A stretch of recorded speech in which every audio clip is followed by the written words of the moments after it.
परेशान क्यों दिखाई देते हैं?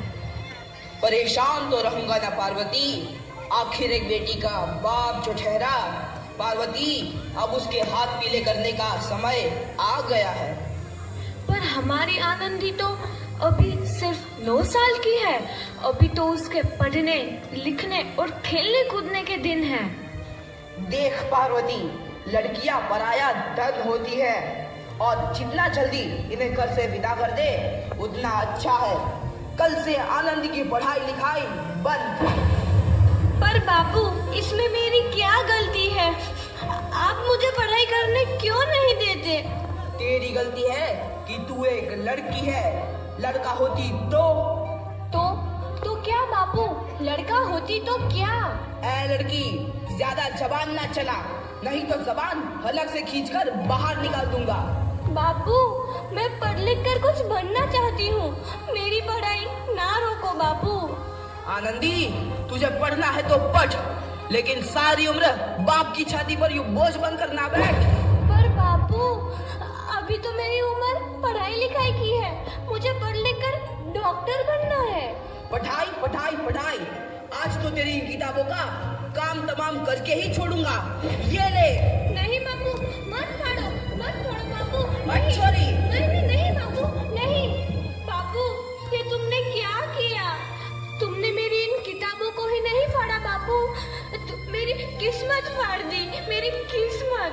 ये कापी किताबें ना सिर्फ छोरों के हाथ में अच्छी लगती है, लड़कियों के हाथ में तो सिर्फ मेहंदी अच्छी लगती है, मेहंदी। पर बापू, मैं लड़की हूँ तो क्या हुआ? लड़का और लड़की तो हमारी दोनों आंखों के समान होते हैं। चुप कर आनंदी, और यह एहसान मान कि अब तक जिंदा है तू। कहीं बचपन में गला दबाकर मार दिया होता तो यह तेरी बकबक नहीं सुननी पड़ती आज। पर बापू, मुझे चूल्हा जलाना अच्छा ना लगे है। देख छोरी, जितना जल्दी हो तू चूल्हा जलाना सीख ले, उतना ही अच्छा है तेरे लिए। और हाँ, तेरा ब्याह तो होगा, वो भी कल के कल। अबला जीवन है तुम्हारी यही कहानी। आंचल में है दूध और आंखों में है पानी। मुझे माफ कर दे बेटी, तेरे बापू के जिद के आगे मेरी एक न चलेगी। माफ कर दे बेटी, मुझे माफ कर।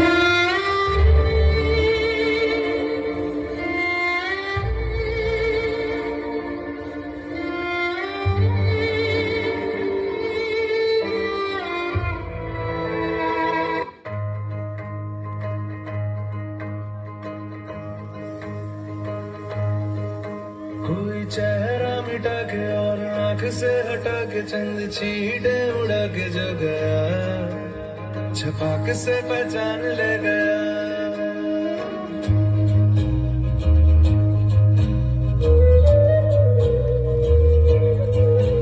एक चेहरा गिरा जैसे मोहरा गिरा, जैसे धूप तो ग्रहण लग गया, छपाक से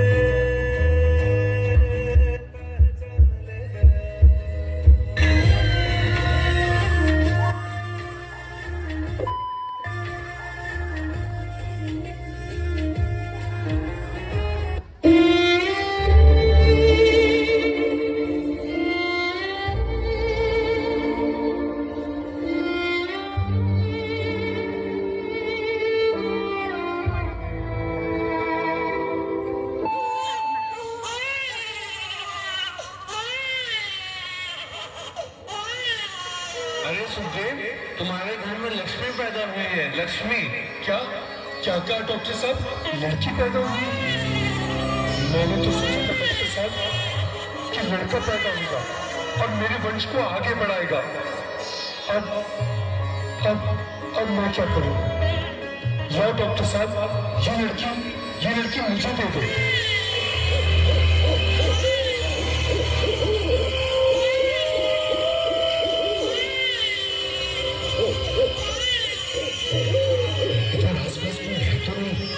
चलो इस लड़की को यहीं फेंक दो। अंगना में उतरे जैसे धूप की चिड़िया,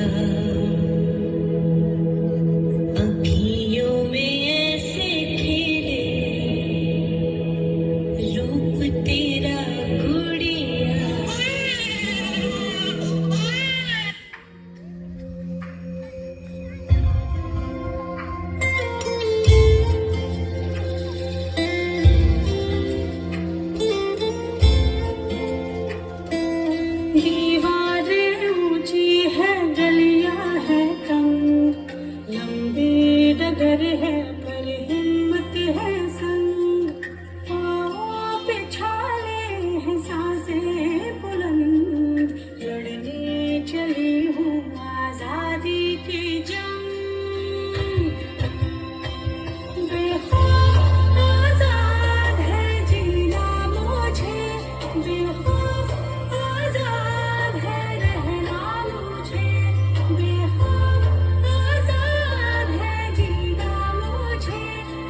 मर मर हम उमंग, लाश नहीं हूँ मन जिंदा पतंग, दिल में उम्मीदें और खुशियों के रंग, हर आंसू बनेगा एक नई तरंग। हाँ बेखौफ आजाद है बहना मुझे, बेखौफ आजाद है रहना मुझे, बेखौफ आजाद है बहना मुझे, बेखौफ आजाद है रहना मुझे। दीवारें ऊंची है गलियां है तंग, लंबे डगर है पर हिम्मत है संग, पाँवों पे छाले हैं सांसें बुलंद, लड़ने चली हूँ आजादी की जंग। बेखौफ आजाद है जीना मुझे, बेखौफ आजाद है रहना मुझे, बेखौफ आजाद है जीना मुझे, बेखौफ आजाद है रहना मुझे।